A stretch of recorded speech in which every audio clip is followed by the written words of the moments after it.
여러분 1년이 끝날 때가 되면 가장 먼저 그 사실을 TV나 방송 매체가 알려주죠. 요즘에는 잘 보지 않지만 그 여러 종류의 연말 대상들이 있습니다.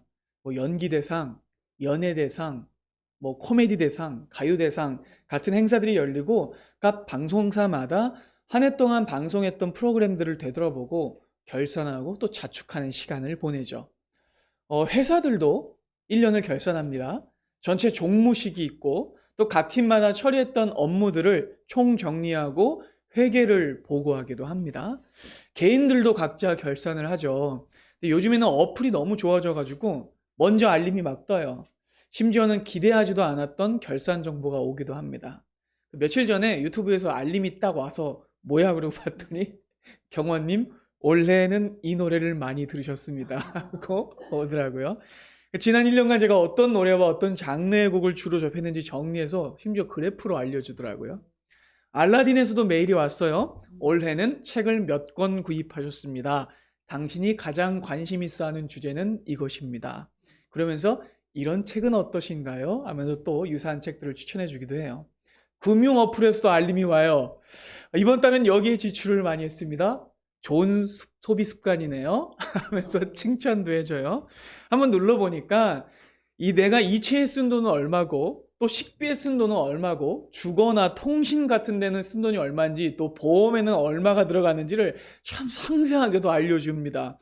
그렇게 한 달 혹은 1년에 이제 결산 내역을 이제 쫙 보다가 잔액을 보면 어머 이게 뭐야 이렇게 놀라게 되죠. 여러분들도 그러시죠? 이런 류의 알림이 뜨면 야 내가 이런 것들이 돈을 썼구나 하는 생각이 들면서도 정리가 되는 듯 싶으면서도 지출액이 참 좀 크다 이런 마음도 좀 들어요. 근데 동시에 불편한 마음도 듭니다. 왜냐면 이 어플들이 눈에 보기 좋게 일목요연하게 정리해 주긴 하지만 내 개인정보가 사찰당하는 것 같거든요. 그러니까 우스운 거는 이렇게 개인정보와 금융정보를 다 빼앗기는 것 같아서 기분이 나쁘면서도 그 기분이 오래가지 않는다는 거예요. 왜냐면 그 알림창에 광고가 또 뜨여져 있거든요. 그래서 금세 우리의 집중력을 빼앗아가요. 금융 어플과 또 금융 정보 그런 것들을 그들이 다 가지고 있다는 거를 기분 나빠함과 동시에 또 얼마 못 가 우리는 그 광고창을 누르게 되고 세일 품목을 찾아 들어가 보게 됩니다. 그리고 나도 모르게 손이 미끄러져서 결제하고 말아요.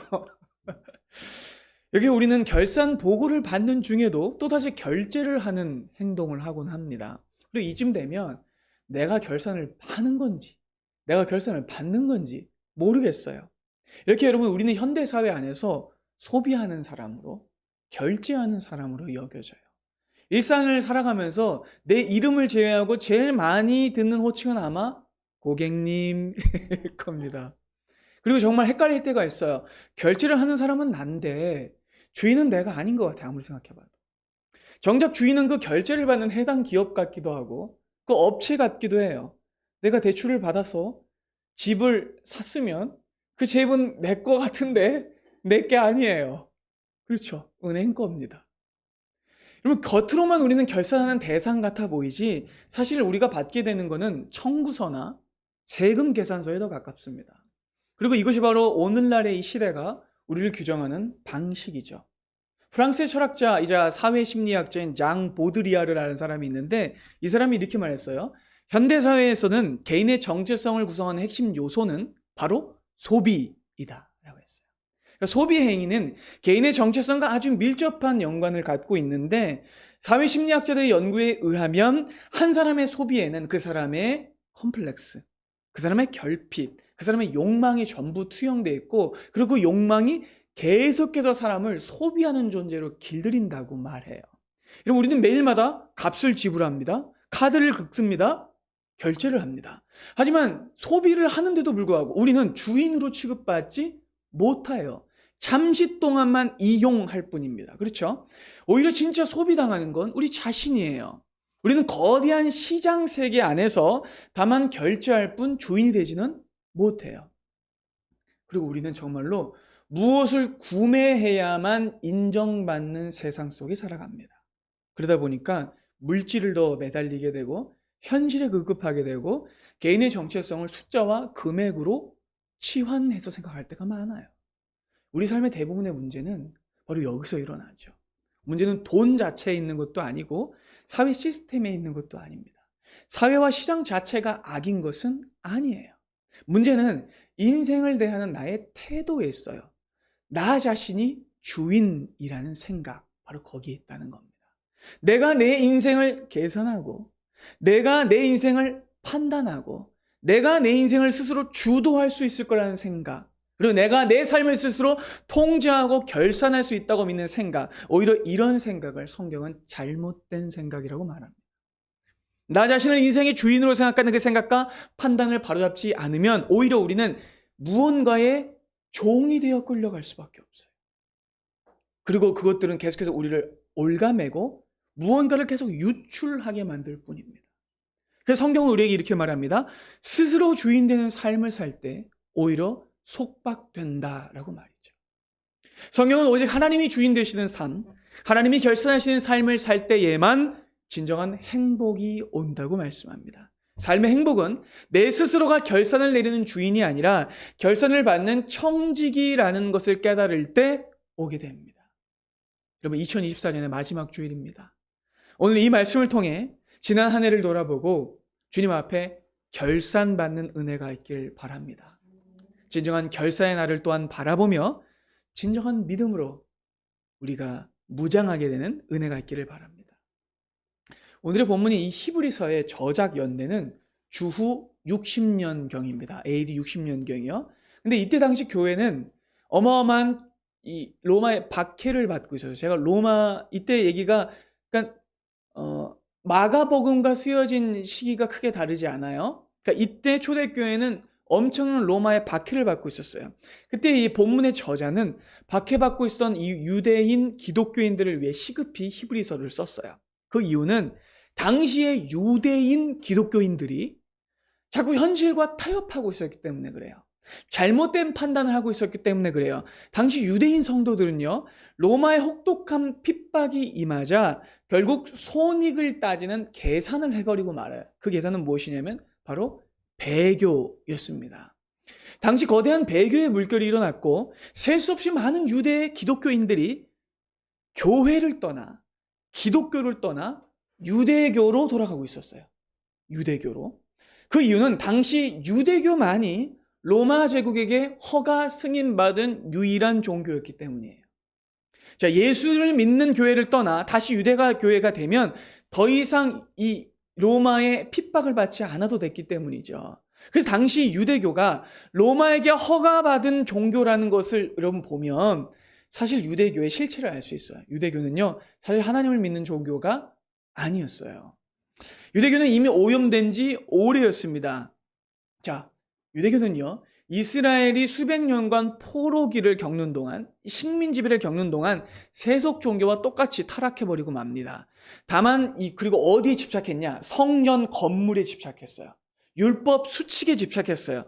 그래서 당시 이미 유대교는 죽은 종교와 다름없었습니다. 그들은 하나님을 믿는다고 말만 했지 실제로 하나님을 믿지는 않았어요.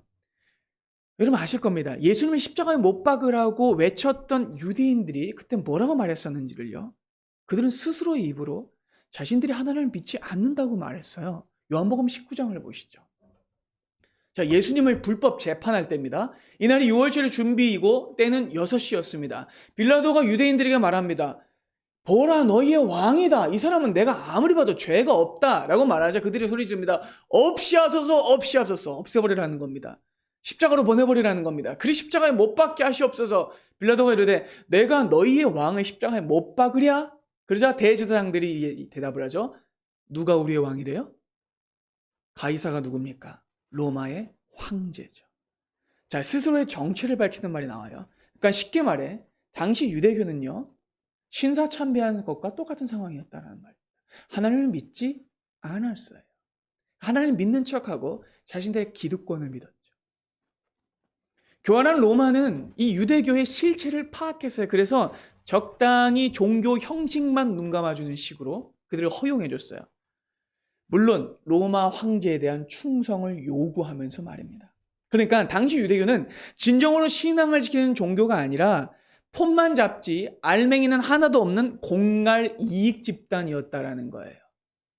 그런데 그런 유대교 안으로 유대인 기독교인들이 예수를 떠나 배거 돌아가고 있었다는 거예요. 왜냐하면 유대교도가 되면 더 이상 로마의 핍박을 받지 않아도 되기 때문입니다. 더 이상 현실적인 어려움을 겪지 않아도 되기 때문입니다. 감옥에 가지 않아도 되기 때문입니다. 직장을 잃지 않아도 되기 때문입니다. 굶지 않아도 되기 때문입니다. 그래서 이 편안한 적당한 종교 생활이 당시 핍박받던 유대인 기독교인들의 마음을 흔들었던 거예요. 편하게 가자 라는 마음이 들었던 거예요. 결국 그들은 세속적 안전을 쫓아가고 맙니다. 그러면서 당시 배교자들은요, 자신들의 배교를 정당화했어요. 뭐라고 했냐? 예수님 믿는 거나 유대교의 하나님 믿는 거나 다 똑같은 거 아니냐? 하나님은 다 같은 분 아니냐라고 말하면서 똑같이 구약의 전통 위에 세워진 종교니까 여기도 구원이 있다라고 말하면서 자신들의 배교를 정당화했던 거죠. 근데 여러분 그렇습니까? 아니에요. 그들이 믿는 하나님은 진짜 하나님이 아니었어요. 유대인의 기독교들은 이미 세상 왕을 자신들의 왕으로 인정하고 있었고, 무엇보다 하나님의 본체이신 예수를 못 박아 죽인 자들이었습니다. 여러분, 유대교의 역사는 언제나 이렇게 하나님을 대적하는 방식이었어요. 언제나 그들은요, 역사 내내 하나님의 구원, 하나님의 뜻, 하나님의 판단을 벗어나 스스로 판단하고 스스로 규정하는 악한 일을 저질렀습니다. 그래서 예수님이 이 땅에 오셨음에도 불구하고 그들은 또다시 박해가 임하자 자신들을 구하러 오신 예수님을 버리고 안전해 보이는 민족 종교로 돌아가 버렸던 겁니다. 그 다음에 여러분, 이때 어떤 말씀이 필요했을까요? 유대교로 돌아가지 말아라 라는 말씀이 필요한 거예요. 유대교보다 기독교가 비교할 수 없이 뛰어나다라는 말씀이 필요했던 거예요. 성전보다 그리스도가 더 뛰어나다라는 말씀이 필요했던 거예요. 제사장보다 그리스도가 더 뛰어나다라는 말씀이 필요했던 거예요. 모세보다 그리스도가 더 뛰어나다라는 말씀이 필요했던 거예요. 그러니까 절대로 뒤로 돌아가지 말라는 말씀이 필요했던 거예요. 인간적인 계산을 하다가 진짜 결산을 하실 하나님을 떠나 버리는 잘못을 하면 안 된다라는 말을 하려고 했던 거예요. 그래서 히브리서 10장이 이렇게 말씀하고 있는 겁니다. 히브리서 10장에서 제일 중요한 말씀 중에 하나가 이거예요. 나의 의는 믿음으로 말미암아 살리라. 또한 의는 어떤 사람이래요? 뒤로 물러가지 않는 사람이래요. 뒤로 물러가면 내 마음이 그를 기뻐하지 아니하리라 하셨습니다. 우리는 뒤로 물러가 멸망할 자가 아니요 오직 영혼을 구원함에 이르는 믿음을 가진 자니라 라고 말씀하고 있어요. 절대로 뒤로 돌아가지 말라고 얘기해요. 예수를 만나기 전으로 돌아가지 말라고 말해요. 그러나 당시 사람들은 너무나 참담한 결정을 내렸고 결국 이 모든 것들은 그들이 스스로를 판단했고 내가 내 생명을 지킬 수 있을 것이라고 생각했기 때문입니다. 내가 내 안전을 지킬 수 있을 것이라고 생각했기 때문입니다. 그래서 본문 12절이 이렇게 말씀하고 있는 거예요. 함께 보시죠. 하나님의 말씀은 살아있고 활력이 있어 좌우의 날선 어떤 검보다 예리하여 혼과 영과 및 관절과 골수를 찔러 쪼개기까지 하며 또 사람의 마음의 생각과 뜻을 판단하시나니. 왜 이 말씀이 나왔을까요? 하나님의 말씀에 기준해서 생각해야 한다는 겁니다. 내 생각으로 자르면 안 된다라는 겁니다. 오직 하나님의 말씀이 나를 판단하시니 인간적인 판단, 육신적인 생각, 자의적인 판단을 내려놓고 성경과 하나님의 말씀을 따르라라는 겁니다. 그러면 세상에는 수많은 사람들이 있죠. 지금 지구의 인구가 몇입니까? 80억이죠. 60억 옛날 얘기입니다. 80억이에요. 그렇다면 여러분 이 말은 어떤 말이냐면 지구상에는 80억 개의 자기 기준이 있다는 말이에요. 그렇죠? 그리고 때로 사람들은요, 그 기준뿐만 아니라 민족의 풍습, 문화적 기준, 아니면 가족 안에서 했던 분위기, 그리고 개인의 유불리를 따라 각자의 손익을 따져서 인생을 살아가요. 그러나 성경은 이렇게 말씀합니다. 기준은 무엇이다? 하나님의 말씀이다. 세상에는 오직 한 가지 기준만 있으니 진정으로 무엇이든지 결정하고 모든 잘못된 것을 찔러 쪼개는 것이 있으니 바로 그것이 하나님의 말씀이다라는 겁니다. 한 사람의 존재와 인생과 그의 가치를 평가하는 것이 하나님의 말씀이라는 겁니다. 하나님의 말씀만이 잘못된 생각을 찔러 쪼갠다는 겁니다. 하나님 말씀만이 나의 인생을 판단하신다는 겁니다. 그러니까 그 말씀 그대로예요. 여러분 정말 하나님이 말씀하실 때 놀라운 일이 벌어졌어요. 하나님이 말씀하시니 가장 먼저 어떤 일이 벌어졌습니까?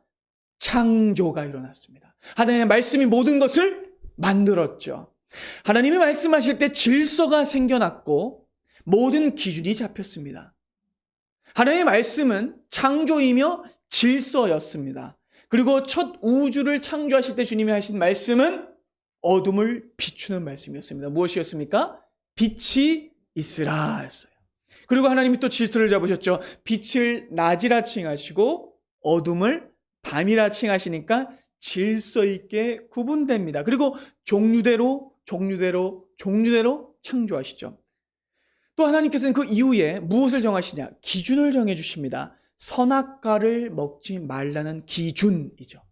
깨달으십니까? 자, 이 말씀은 제가 3년 전에 우리 교회가 처음 개척했을 때 선악과에 대한 내용을 자세히 말씀드렸어요. 하나님이 이 선악과에 주신 금지 명령은 그 열매가 아까워서가 아니었어요. 인간을 골탕 먹이기 위함이 아니었어요. 하나님이 이 선악과를 먹지 말라고 하신 이유는 그래야 주인이 누군지를 압니다. 하나님은 다 주셨고 하나만 먹지 말게 하심으로써 아담이 이 전체의 주인이 아니라 하나님이 주인이심을 깨닫게 됐어요. 그렇죠. 그러나 첫사람 아담은 하나님의 기준과 하나님의 말씀을 벗어나고 맙니다. 자, 아담의 실패의 여러분 핵심은 어디에 있었느냐? 아담이 결정했을 때입니다. 아담이 하나님의 말씀을 떠났을 때입니다. 아담이 스스로 판단의 주체가 되고 스스로 결산했었을 때 문제가 발생했어요. 그런데 그가 범죄했음에도 불구하고 하나님은 무엇을 요청하셨냐면 회개를 요청하셨고 그에게 기회를 주셨습니다. 하나님은 모두 아셨어요. 그럼에도 불구하고 그에게 이렇게 말씀하셨어요. 창세기 3장 보겠습니다. 그날 바람이 불 때, 여러분 하나님이 괜히 바람을 부르신 게 아니라고 제가 말씀드렸죠. 에헴 하신 겁니다. 나 너에게 가고 있다. 아담아 어서 회개하거라 라고 말씀하신 거라는 거예요. 동산에 거신 여호와 하나님의 소리를 들었으면 여러분 그때 어떻게 해야 됩니까? 나왔어야 됩니다. 왜냐하면 하나님의 말씀이 모든 것을 찔러쪼개며 판단하기 때문입니다. 근데 그 하나님의 판단하시는 말씀을 어떻게 합니까? 숨습니다. 숨을 쓸 때 하나님이 뭐라고 물으십니까? 내가 어디 있느냐라고 물으세요. 여러분 이 질문은 장소를 묻는 질문이 아니었어요. 숨바꼭질에 대한 질문이 아니었어요. 그 말씀을 아담이 잘못된 선택을 한 것을 주님이 아셔서 그에게 회개를 요청하시는 말씀이었습니다. 그를 돌이키려는 사랑의 요청이었습니다. 그러니까 이 말씀은요. 아담아 네가 나를 떠나 지금 어디에 있는 것이냐? 너는 어디에 속해 있느냐? 너는 무엇을 따르는 존재이냐? 라고 질문하신 거라는 거죠. 그러나 너무나 안타깝게도 아담은 그 회개의 요청과 용서의 기회를 저버립니다. 결국 낙원에서 쫓겨나고 말죠. 그러나 그럼에도 불구하고 하나님은요. 그들에게 약속을 주십니다. 어떤 약속이에요? 여자의 후손을 보내셔서 다시 그들을 낙원으로 돌아오게 하시겠다는 약속을 하셨죠. 그리고 그 위대한 구원을 예표하는 가장 확정적인 사건이 구약의 출애굽 사건이었죠. 여러분 보세요. 출애굽 사건은요. 죄인에서 종에서 떠나 약속의 땅으로 들어가는 것이었죠. 하나님의 자녀가 되는 길이었어요. 그러면 여러분 그때 하나님께서 또 뭘 세우실까요? 창조의 역사를 세우시고. 자, 창조 무엇이 창조됩니까? 이스라엘 백성이 창조되죠. 그렇죠? 새로운 백성이 만들어지고 새로운 백성이 들어갈 땅이 생기죠. 가나안 땅이. 그리고 또 그들이 따라야 할 질서와 기준, 하나님의 말씀이 생깁니다. 무엇입니까? 십계명이죠. 십계명은 하나님 나라의 헌법이에요. 그럼 지금부터 이스라엘 백성은 또 뭘 해야 돼요? 내가 결정하지 않고 내가 판단하지 않고 무엇을 따라야 돼요? 하나님의 말씀인 십계명을 따라야 되는 거예요. 이해되시죠? 그런데 그들이 하나님의 말씀을 또다시 거역하는 일이 벌어집니다. 바로 그 일이 민수기에서 벌어지죠. 민수기에서 대대적인 반역과 반란 사건이 또 벌어집니다. 그럼 민수기는 백성의 수라는 기록의 제목이에요. 그러니까 이 제목이 이 책의 핵심을 담고 있는데 민수기에서 그 백성의 수를 세시는 게 누구실까요? 하나님이세요. 자, 하나님이 수를 세신다라는 것은 무슨 뜻이냐면 하나님이 이스라엘의 주인이시다라는 뜻이에요. 근데 이스라엘이 스스로 세려고 합니다. 스스로 판단하려고 합니다. 그 가장 핵심적인 사건이 14장에 등장하는 정탐 사건이죠. 그 정탐 사건을 성경은 뭐라고 판단하고 있냐면 하나님이 판단하셔서 그들에게 허락하신 가나안 땅을 그들이 믿지 않고 자신들의 판단으로 가나안 땅을 결정하려고 했다라고 말씀합니다. 그들의 실패는 바로 그들이 스스로 결산하려는 것에 있었어. 그리고 그때에 그들이 범죄하고 했던 말이 꼭 히브리서 독자들이 하고 있는 일과 똑같았어요. 자, 이스라엘 백성들은 범죄하고 뭐라고 말했습니까? 애굽으로 돌아가자라고 했습니다. 당시 히브리서의 독자인 유대인 기독교인들은 유대교로 돌아가자라고 하고 있었습니다. 그들의 지금의 생명, 하나님의 말씀, 예수 그리스도를 버리고 과거로 회귀하려고 했던 겁니다. 그것이 바로 오늘의 본문이 가장 핵심적으로 들고 있는 믿음의 실패예요. 본문 바로 앞장인 3장을 보시면 이렇게 말씀하고 있어요. 하나님이, 자, 히브리서 3장 17절부터 보겠습니다. 또 하나님이 40년 동안 누구에게 노하셨을까요? 광야에서 불순종한 사람들에게 노하셨어요. 하나님이 맹세하셔서 내 안식에 들어오지 못하리라 하신 자들이 어떤 사람들이었습니까? 나 돌아갈 거야 라고 했던 사람들이었어요. 나 애굽으로 갈 거야 라고 순종하지 아니했던 자들이었어. 그러니까 보건대 믿지 아니했기 때문에 능히 들어가지 못한 거예요. 하나님의 판단, 하나님의 결정, 하나님의 말씀을 믿지 못했기 때문에 그들은 안식의 땅에 들어가지 못했어요. 그런데 당시 이 유대인 기독교인들은 안식이라고 말하면서 어디로 돌아가려고 하고 있었어요? 유대교로 돌아가려고 하고 있었어요. 교회는 진정한 어린 양이신 예수 그리스도를 통해서 유대교에서 출애굽한 거예요. 깨달아지시죠? 근데 그래서 새 포도주인 교회가 새 부대인 예수 그리스도 안에 담긴 거예요. 돌아가면 안 돼요. 그런데 그들이 다시 헌 부대 안으로 돌아가려고 했던 것이 애굽으로 돌아가려고 한 가짜 안식, 가짜 안정과 똑같은 일이었다라는 거죠. 그래서 본문의 바로 앞절인 9절이 이렇게 말씀하고 있는 거예요.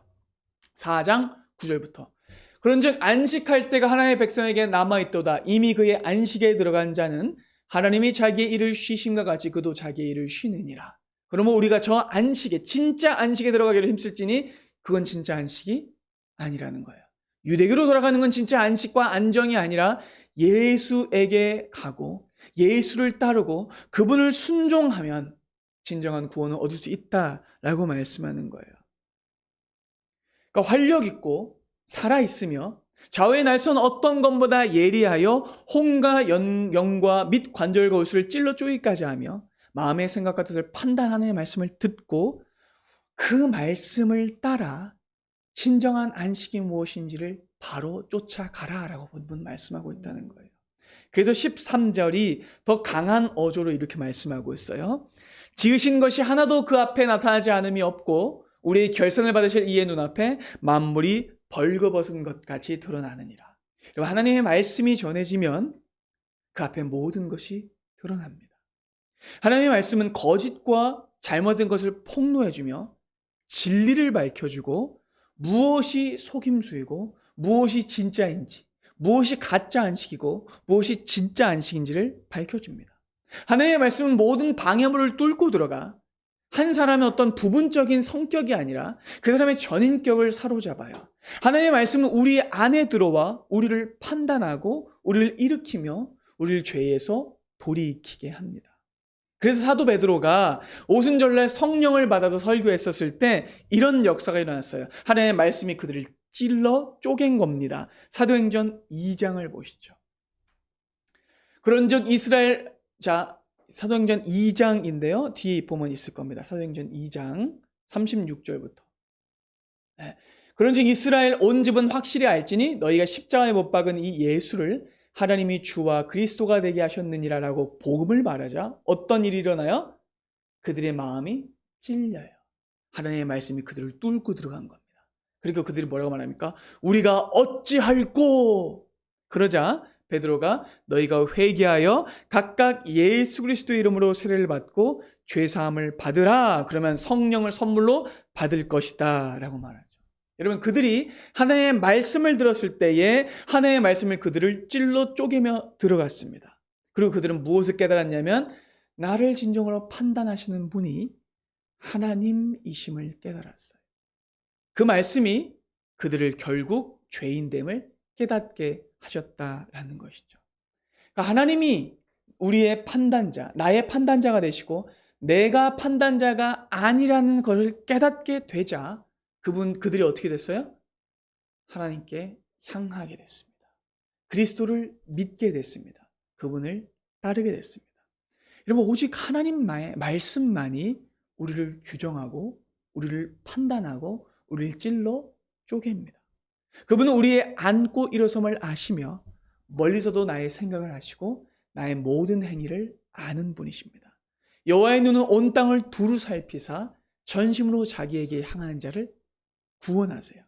그러니까 그분은요, 고작 우리의 입출금 정도만 아시는 분이 아니라 내 내형만 아시는 분이 아니라 우리의 전 존재를 꿰뚫어 보는 분이시라는 겁니다.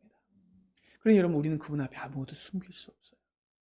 그러니까 우리가 예수를 떠나 지금의 자리에서 떠나 내가 살 길을 찾아 간다고 하더라도 그 길은 내가 사는 길이 아닙니다. 주의 말씀만이 우리를 판단하게 해야 합니다. 주의 말씀만이 우리를 이끌어가도록 해야 합니다. 이제 중요한 사실을 하나 여러분들에게 좀 알려드려야 되는데, 이 히브리서 말씀이 전해지고 난 다음에 비참한 결말이 있어요. 히브리서는 주후 60년대 정도에 제가 쓰였다고 말씀드렸죠. 이 책이 쓰여진 지 얼마 되지 않아서 유대인들이 로마에 대항해서 독립전쟁을 일으켰습니다. 바로 그게 1차 유대 독립전쟁이에요. 그리고 이 전쟁으로 인해 유대 땅은 쑥대밭이 됩니다. 66년부터 70년까지 5년간 전쟁이 이어졌는데, 이때 이 유대 로마 전쟁은 이스라엘의 완전한 멸망을 가져왔어요. 그때 100만 명에 가까운 사람이 죽었고, 길어진 전쟁 때문에 예루살렘 성 안에 고아와 기근이 생겼습니다. 그때 로마는 예루살렘 성을 총포위하고 공격하고 있었습니다. 여러분, 그럼 이때 어디로 피해야 했을까요? 성 안이 아니라 성 바깥으로 피했어야 됐습니다. 그렇죠? 하지만 피난민들이 어디로 더 몰려들었을까요? 성 안으로. 왜? 유대교가 그렇게 가르쳤습니까? 성전 안에 있으면 절대로 멸망하지 않는다라고 말했거든요.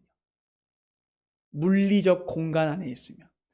그렇게 예루살렘 성과 예루살렘 성전 안이 안전하다는 거짓말로 그들을 가르쳤어요. 근데 여러분, 더 끔찍한 일이 벌어졌는데, 이후에 그 성전 안에서 종파 간 싸움이 벌어져요. 바리새인, 사두개인, 헤롯당 이런 사람들 다 모여서, 열심당 이런 사람들 다 모여서 서로 주도권을 가지기 위해 싸웠고 결국 엄청난 학살이 벌어집니다. 그리고 성전 안이 시체가 넘쳐나게 돼요. 심지어는 인육을 먹는 일까지 벌어집니다. 결국 AD 70년 8월에 예루살렘 성이 무너지고 마는데, 이때 성전도 전부 불타고 말았어요. 그때 성벽 전체가 불타고 서쪽에 조금 남은 벽이 바로 지금의 통곡의 벽이에요. 여러분 보세요. 유대의 교로 도피한 사람은 어떻게 됐습니까? 죽고 말았습니다. 눈에 보이는 성전으로 도피한 사람은 전부 죽어버리고 말았습니다. 그럼 또 생각해 보세요. 지금 당장 가나안 땅에 내가 들어갈 수 없다고 생각하고 애굽으로 돌아간 사람은 전부 다 어떻게 되었습니까? 죽고 말았습니다. 보이는 곳으로 내 판단과 내 결정을 믿고 하나님의 말씀을 떠난 사람들은 전부 다 끔찍한 최후를 맞고 말았어요. 그러나 돌아서지 않고 하나님의 말씀으로 피하고 예수 그리스도의 가르침을 기억하며 산으로 도망하고 밖으로 도피한 사람들은 살아남았어요. 여러분, 물리적인으로 안전한 장소는 이 땅에 없습니다. 그러나 그들이 그 피해간 곳곳에서 무엇이 생겼느냐? 카타콤이 생겼습니다.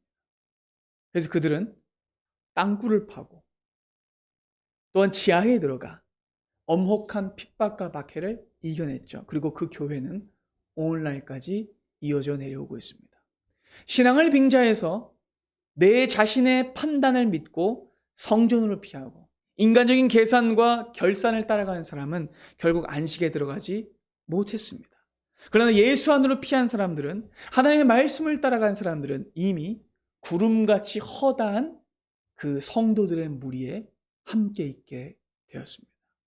여러분, 우리는 이 한 해의 마지막에 하나님의 말씀을 기억하며 내 판단과 내 결정이 아니라 하나님의 결정안의 말씀만이 내 삶을 인도해 가는 것이라고 고백해야 합니다. 나의 자랑이 판단의 기준이 되어서도 안 되며 당장의 안전의 확보가 내 삶의 목표가 되어서도 안 됩니다. 심지어는 부끄러운 마음, 그리고 내가 잘했다고 생각하는 마음, 그런 마음도 우리의 기준이 되어서는 안 됩니다. 여러분, 하나님의 은혜는 교회를 통해서 보여지게 되는데, 무엇이 옳고 무엇이 그른지 하나님은 우리 교회 안에서 일어나는 일을 통해서 보여주셨습니다. 지난 한 해를 여러분 한번 생각해 보세요. 우리가 결정하고 우리가 판단하고 우리가 선택한 대로 되지 않았어요. 교회는 하나님의 뜻대로 되었습니다. 하나님의 말씀이 우리를 판단했고 우리를 이끌어갔습니다. 그럼 한번 생각해 볼까요? 올해 2월에 우리 버금교회 역사적인 첫 번째 단기 선교가 있었습니다. 태국의 피사놀룩을 다녀왔는데 그 땅에서 우리는 하나님의 일을 보았습니다. 처음에 우리가 세웠던 계획대로 되지도 않았죠. 박영준, 박수영 선교사님이 오시지 못했고, 그리고 그 모든 결정도 하나님의 뜻 가운데 선한 과정을 겪었습니다. 우리는 격한 환영을 받았었고, 또 다음날 나리수안대학교에 가서 기독 동아리들과 함께 교제하며 하나님의 사랑을 나눴습니다. 오후에는 현지 선교사님을 찾아뵙기도 했고, 또 스쿠타이로 이동해서 그 태국 땅을 지배하고 있는 불교의 실체를 봤죠. 그리고 그 밤에 뜨겁게 기도했습니다. 그리고 다음 날에는 제가 CVC 교회에 가서 현지인들과 예배하면서 언어는 통하지 않았지만 하나님의 복음이 우리를 묶어 하나가 된 걸 느꼈습니다. 3월에는 또 어떤 일이 있었냐면 도봉구 가족센터와 협약을 맺었고 1인 가구 자조 모임을 시작해서 이 예배당 공간 안에서 지역사회에 있는 1인 가구들을 지원했었습니다. 또 6월 1일에는 보아스의 밭이라는 행사가 있었죠. 그리고 그 북서울 꿈의 숲이라는 공간에서 너무 소중한 두 사람을 만났습니다. 이 자리에 계신 두 분을 만나서 우리는 그때 계획하지 않았었는데 그분들이 이 자리에 우리와 함께하게 됐고 교회로 묶이게 됐어요. 그리고 그 다음 날에도 여러분 기억나세요? 다음 날은 전교인 신방을 갔습니다. 경기도 광주에 있는 우리 보경광 성도님 어머니 되시는 박 권사님 수술을 앞두고 함께 하나님의 은혜를 구했죠. 그리고 하나님의 은혜를 경험했습니다. 정말 위태로웠는데, 종양이 아주 많았는데, 심지어는 의료 파업이었는데 하나님의 은혜 안에 오히려 위급했기 때문에 앞서 수술을 받을 수 있는 상황이 되었었고 그 이후에 지금 회복하고 계시죠. 8월에는 또 한 번 우리 다문화 가정을 초청해서 수락산에 가서 계곡에서 또 행복한 시간을 보냈습니다. 또 후원을 받아서 삼겹살을 대접하기도 했고요. 또 그 다음에는 또 8월에 공동육아나눔터와 협약을 맺고 또 교회 공간을 지금 지원하고 있죠. 9월에는 3주년 감사 예배가 있었고 그날 이계성 목사님이 5식구를 데려와서 너무 풍성한 은혜의 시간을 보냈죠. 10월에는 첫 전교인 양양 수련회가 있었습니다. 버금교회 첫 선교도 있었고 첫 전교인 수련회도 있었습니다. 그때 목장도 갔었고 바다도 봤었고 시편 필사도 했고 행복한 시간을 보냈습니다. 여러분, 우리가 지난 3년을 달려왔습니다. 지난 세월을 한번 생각해 보세요. 우리가 판단한 대로 됐습니까? 우리가 계산한 대로 됐습니까? 우리가 계획한 대로 됐습니까? 아니에요. 우리가 주님의 안에 있었을 때 주님께서 우리를 이 길로 인도해 주셨습니다. 여러분, 우리는요 결산하시는 하나님의 손 안에 있는 존재들이에요. 우리는 하나님의 말씀을 떠나서는 절대로 살 수 없는 존재들입니다. 그리고 여러분, 올해 여러분들의 한 해도 정말 중요한 한 해였다고 저는 알고 있어요. 여러분, 지난 우리 추수감사절 때 나눴듯이 여러분 개개인 모두가 중요한 일들을 많이 겪으셨죠.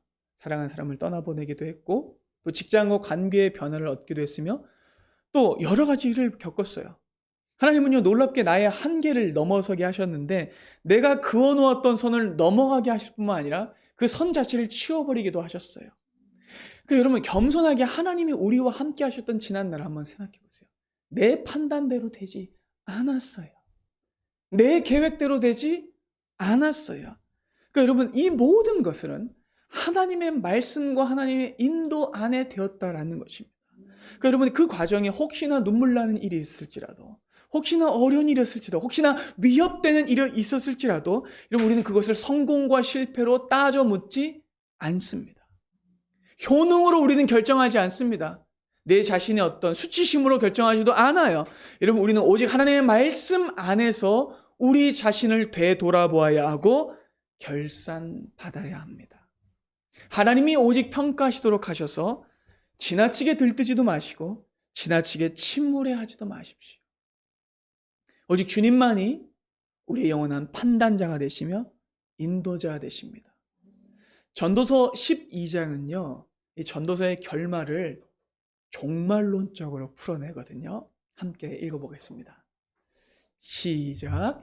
이래의 결국을 다 들었으니 하나님을 경외하고 그의 명령들을 지킬지어다. 이것이 모든 사람의 본분이니라.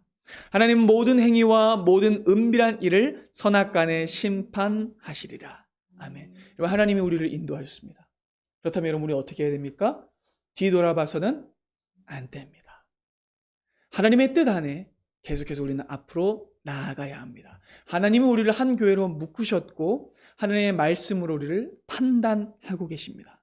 이 순간 우리를 지켜보시며 결산하실 하나님 앞에서 우리의 마음을 온전히 올려드립시다. 이제 올해는 이틀 남았습니다. 그리고 하나님이 또 한 해를 새로 주실 거예요. 주님께서 이제까지 우리와 함께 하셨던 것처럼 앞으로도 함께 하실 겁니다. 우리 버금교회에게 이제 4년 차에는 어떤 일을 계획하고 계실지 돌아서는 마음 없이 앞으로 함께 향하면서 그분을 신뢰하며 나아가는 진정한 결산의 왕이신 예수만을 바라보며 살아가는 우리 모두가 되기를 소망합니다. 기도하겠습니다.